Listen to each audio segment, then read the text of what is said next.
आदित्य ठाकरे यांनी महाराष्ट्राचा पप्पू आहे असं प्रदर्शन करू नये अशा शब्दात फडणवीसांनी आदित्य ठाकरेंवर टीका केली आहे। काल आदित्य ठाकरे यांनी राहुल गांधींप्रमाणे मतदार यादीमधील घोळाचं प्रेझेंटेशन केलं होतं। ही अपेक्षा होती आदित्य ठाकरेंनी मी महाराष्ट्राचा पप्पू आहे असं प्रदर्शन हे करू नये अशी माझी अपेक्षा होती। कारण मला वाटत नाहीत की ते महाराष्ट्राचे पप्पू आहेत, मी काही त्यांनाच म्हणतही नाही।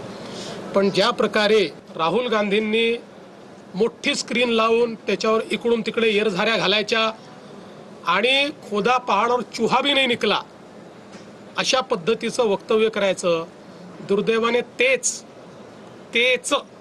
काल या ठिकाणी आदित्य ठाकरेंनी केलेलं आहे। माझी एवढीच अपेक्षा आहे, मी काय बोलणार नाही।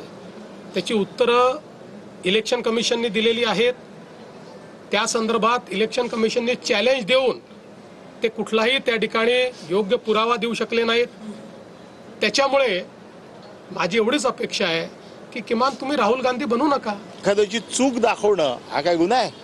याच्यात कुठला आलाय पप्पूपणा?